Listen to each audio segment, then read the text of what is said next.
Mukunda jewellery మొట్టమొదటి factory outlet హనుమకొండలోనే అతిపెద్ద jewellery mart December 14న గొప్ప ప్రారంభం. నమస్తే రమగారు. నమస్తే జయ.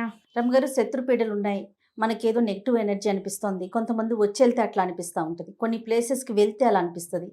మనం బయటికి వెళ్ళి వచ్చినప్పుడు ఎందుకు ఒకలాంటి అనీజీనెస్ తెలుస్తూ ఉంటుంది. ఇవి తొలగిపోవాలంటే శాస్త్రం ఏమన్నా చెప్పిందా? మనకు అసలు సిమ్టమ్స్ ఏమన్నా తెలుస్తాయా?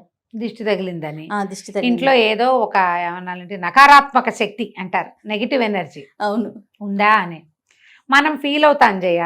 ఎక్కడికైనా వెళ్ళాం ఓ ఫంక్షన్కి, తలకాయ నొప్పి వచ్చేస్తుంది. ఏమిటో శుభ్రంగా తింటాం, అదంతా ఏసీ హాలే, ఎందుకు తలనొప్పి వస్తుందో అర్థం కాదు. ఇదొకటి. అక్కడి నుంచి ఇంట్లో ఏమిటో నస, ఆ ప్లగ్ విరిగింది, అది బాగు చేయించాం. మిక్సీ చెడింది, ఇది బాగు చేయించాం. జార్ చేయి పడిపోయింది, చేయి తప్పి అది కాస్త విరిగింది. మిక్సీ కోసం ఓసారి బజార్ వెళితే మర్నాడు మళ్ళీ జార్ కోసం మళ్ళీ వెళ్లాల్సి వస్తుంది.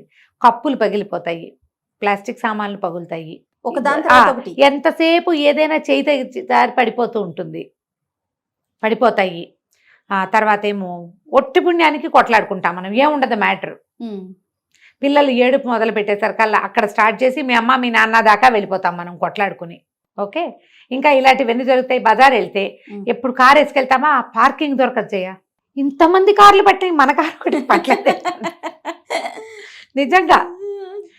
ఏదో షాపింగ్ చేసి బోల్డెన్ బట్టలు కొనుక్కొస్తామా, ఒకదానికి అదేదో బాగుండదు, ఒకటి ఇది బాగుండదు, దానికి మ్యాచింగ్ జాకెట్ ఉందనుకుంటాం, ఉండదు. ఏం నా జీవితం ఇలా ఉంది అనిపిస్తుంది, అనిపించదా? అనిపిస్తుంది, అవునా? అక్కడి నుంచి ఎక్కడికైనా తొందరగా వెళ్ళాలంటే ఒకదానికి ఒకటి దొరకదు మనకి, ఈ కొంపలోనే ఏదో ఉంది అనిపిస్తుంది కదా. ఇంట్లో వాస్తు దోషాలు ఏమైనా ఉంటే ఉండొచ్చు. ఒట్టి పుణ్యానికి ఎవరింటికో వెళ్ళి అక్కడ కూడా కొట్టుకుంటాం మన ఇద్దరం, మొగుడు పెళ్ళాలం. ఎందుకు కొట్టుకుంటామో తెలియకుండా వేరే వాళ్ళ ఇంట్లో కూడా పిల్లల్ని ఒట్టి పుణ్యానికి కొట్టి తిట్టేస్తాం.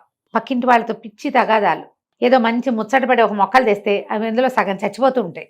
ఇంత నెగిటివిటీనా? గింజలు పెడతామా, ఒక గింజ రెండు గింజ తప్పాతాలు మొలిస్తే చచ్చినారావు. ఆలోచించండి, ఇవన్నీ మనకు ఉన్నాయా? పోనీ ఇందులో కొన్ని ఉన్నాయా? కొన్ని డెఫినెట్గా ఉంటాయి. వీటన్నిటికీ ఏదో ఒక నెగిటివ్ ఫోర్సు మనకు అడ్డం పడుతూ ఉంటుంది. ప్రతి చోట పాజిటివ్ ఎనర్జీ ఎలా ఉంటుందో నెగిటివ్ ఎనర్జీ అలాగే ఉంటుంది. వెలుగు చీకటి వెలుగులు కలిసి ఉండవా? అవును. కలిమిలేమి కావడికి ఉండాలని చెప్తుంటారు. రెండు ఉంటాయి, అలా బ్యాలెన్స్ అవుతూ ఉండాలి. వీటిలోంచి కొన్నిట్లోంచి అయినా మనం తప్పుకోవాలంటే ఎలా? కొన్నిటైనా తప్పుకోవాలి. నేనైతే ఇల్లు క్లీన్గా ఉంచుకోవాలి అని భావిస్తాను జయ. మన ఇంట్లో ఉపయోగం లేని ప్లాస్టిక్ డబ్బాలు, ఇప్పుడు ఇవాళ రేపు ఫుడ్స్ కొంటామా, డబ్బాలు వచ్చేసాయా, డబ్బాలన్నీ తోమి పక్కన పెట్టుకుంటూ ఉంటారు. డిస్పోజబుల్ డబ్బాలు ఇంట్లో ఉంచద్దు, తీసి పడేసేసేయండి.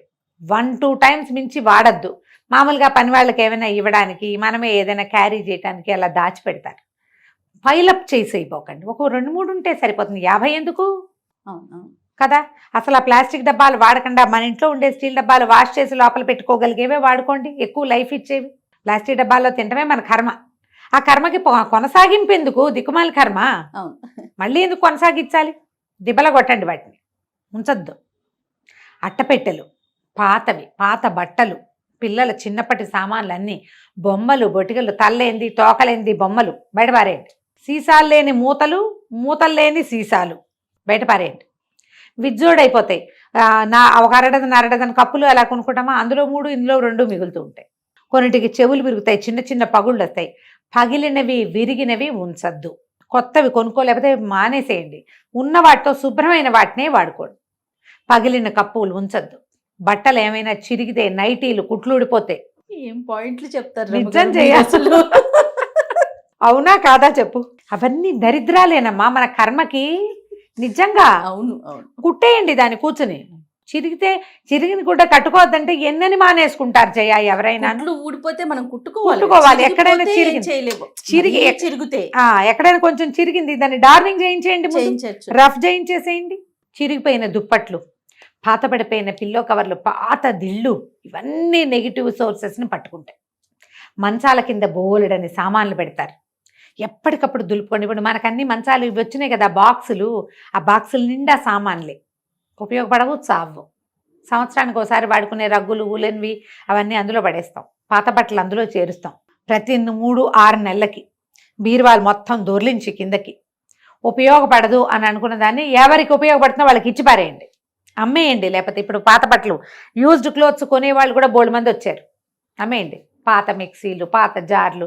కొత్త మిక్సీ కొంటామా, పాత మిక్సీ ఎవరికి ఇవ్వం, అదో పక్కన ఉంటుంది అనాథ ప్రయత్నంలాగా. ఎందుకు, అనవసరం కదా, బయటపడేయండి. దాన్ని ఇచ్చేయండి ఎవరికైనా, పని మనిషి అయినా వాడుకుంటుంది కొన్నాళ్ళ పాటు. దానికి పాడైతే అది ఎవరికో ఇచ్చుకుంటుంది, లేదా అదే అమ్మేసుకుంటుంది అవతలకి. మీరు ఆలోచించండి. వెదురు బుట్టలు అవి కొనుక్కొస్తాను జయ, కొత్తల్లో భలే ముద్దుగా సరదాగా ఉంటాయి. కొన్నాళ్ళకి మాస్టి మొహాలు పడతాయి అవి, నువ్వు వాడవు పెట్టవు. అవును, వాటిని ఏదైనా రీసైక్లింగ్ చేసేస్తే చేసేయండి, ఇంకో పనికి వాడండి. లేకపోతే ఇచ్చేయటమే, పంపేయండి.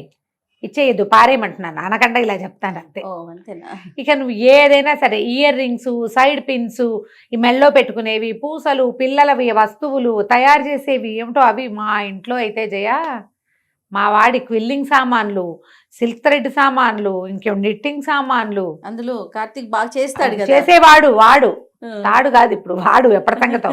ఇక ఎప్పటికప్పుడు రంగులు, పేస్ట్లు, కలర్లు, గోడల మీద వేసేవి, పుస్తకాల మీద వేసేవి, పేపర్ల మీద వేసేవి, నగలు గోడల మీద వేసుకునేవి. ఇక ఎన్నో పడేటివినా, ఆ పారేయటమే, ఇచ్చేయటమే. ఏమన్నా పిల్లలు ఆడపిల్లలు వస్తే మా సరదాగా ఉందా చేసుకుంటావా అని ఎలా చేసుకోవాలో కాస్త 2-3 వాక్యాల్లో చెప్పి మనమే నేర్పించి ఇచ్చేయటమే, పారేసుకోవటమే. ఇదే పని. పాత పుస్తకాలు, పాత అట్టపెట్టెలు, పాత చెక్క పెట్టెలు ఇంట్లో ఉంచకండి. తర్వాత ఇక్కడి నుంచి ఇది ఇల్లు చాలానే చేసాం. క్లటర్ కంట్రోల్ అంటారు, how to clean your clutter చూసి చేసేయండి. నెక్స్ట్, మిమ్మల్ని మీరు క్లటర్ కంట్రోల్ చేయండి. ఎలా? Positive, be positive. ఎప్పుడు మనం పాజిటివ్గానే ఉండాలి. నెగిటివ్ ఆలోచనలు వస్తూనే ఉంటాయి మనకి. ఎక్కడికైనా బయలుదేరుతాం, అక్కడ ఎట్లా ఉంటుందో అనుకోవద్దు, అన్నీ బాగుంటాయి అనుకోండి, ఆల్ ఈజ్ వెల్ అనుకొని వెళ్ళటం. ఏదైనా బాగోలేదు చర్చర్లాడిపోవద్దు. నీకు చిరాకు పెరిగిందా, నెగిటివ్ ఫోర్స్ నీ మీద ఎక్కేసింది, చీరలాడొద్దు అని. ఇలాగే ఉంది ఇవాళ రేపు అన్ని చోట్ల. మనమేం దిగొచ్చామా, అందరిలాగానే మనకు కూడా వస్తుంది. ఇలాంటి ఆలోచన ధోరణి ఉండాలి. ఎక్కడి నుంచైనా బయట నుంచి వచ్చినప్పుడు ఇమ్మీడియట్గా కాళ్ళు కడుక్కోండి. ఇంట్లోకి రావటం ఏంటి, కాళ్ళు చేతుల మొహం కడిగేసేయాలి. ఏ బట్టలు కట్టుకెళ్ళారో వాటితో సోఫాల్లో పడి ఉండద్దు, మంచాలు ఎక్కదు. పొరపాటు కూడా బయట నుంచి వచ్చిన బట్టలతోటి మంచం మీద ఎక్కద్దు. మీకు ఎంత తలనొప్పిగా ఉన్నా సరే, ఆ చీర డ్రెస్సో, మగవాళ్ళైతే ప్యాంట్ షర్టు, ఆడవాళ్ళైతే చీరలో డ్రెస్సులో విప్పో పక్కన పడేయండి. తర్వాత మడుచుకోండి, పోని మడవగలితే మడవండి వెంటనే, లేకపోతే లేదు. ముందు కాళ్ళు చేతులు మొహం శుభ్రంగా కడుక్కోండి. వేరే ఫ్రెష్ బట్టలు వేసుకోండి, కాసిన మంచినీళ్ళు తాగండి, అప్పుడు పడుకోండి. ఒకవేళ రాత్రి ఇప్పుడు సాయంకాలం పూట వెళ్ళారు, రాగానే ఇంట్లో ఒక అగరొత్తి వెలిగించుకోండి, కాస్త ధూపం వేసుకోండి. వీటి వల్ల మీ నెగిటివ్ ఫోర్సెస్ తగ్గిపోతాయి. ఇది ఆలోచించండి. ఇప్పుడు నేను చెప్పినవన్నీ అందరికీ తెలుసు, అందరికీ ఉండేవే. మనం సరిగ్గా దాన్ని సమాధాన పరుస్తున్నామా లేదా అనేది చూసుకోండి. కాదే ఒక పిల్లాడు ఏడుస్తాడు, ఏం చేస్తావు నువ్వు, ఓ పిల్లాడు చూస్తున్నాడు ఇక్కడ, వాడు ఏడుస్తుంటాడు, ఏం చేస్తావు, ముందు ఎత్తుకుంటావు, జో కొడతాము, ఆకలిస్తుందేమో చూస్తాము, వస్తుందేమో చూస్తాము, ఏదైనా పెట్టానే ట్రై చేస్తాం, అది చూడని చూపిస్తాం, లేదా ఫోన్ చేతిలో పెడతాం, ఏదో ఒకటి చేస్తామా. ఎన్ని చేసాం సమాధానాలు. మనం కూడా అంతే, ముందు ఏం చేయాలనేది ఆలోచించాలి. అన్నీ చేసి చూడండి. ఎక్కడో చోట సమాధానం లభించింది, ఇల్లు క్లీన్గా ఉంచుకుంటే మనకు సమస్యలు తక్కువగా ఉన్నాయి, చేసేయండి. ఎప్పుడు ఇల్లే క్లీన్ చేసుకుంటూ ఉండండి. మనమే సరిగ్గా లేము, మనం రిపేర్ చేసుకుందాం అనిపిస్తే చేసుకోండి. ప్రతి వాళ్ళకి సమస్యలు వస్తాయి, సమస్యలు సహజం. లోకంలో వెలుగు చీకటి ఉన్నట్టే. దీనికి రెడీగా ఉందాం.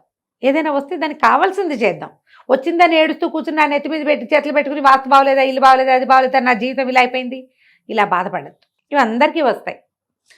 ఎలా వదిలించుకోవాలో ఆలోచించాలి. రమగారు, బీ పాజిటివ్ అంటే గుర్తొచ్చింది, చాలా విషయాలు చెప్పారండి మీరు. బీ పాజిటివ్ లో చాలా వీడియోలు, మంచి మంచి విషయాలు మళ్ళీ చెప్పే ప్రయత్నం చేయండి రమగారు. ఇంకొకసారి మళ్ళీ కొత్త విషయాన్ని కొత్తగా ప్రేక్షకులకు అందిద్దామండి. అలాగే. రైట్ అండి, నమస్తే. నమస్తే.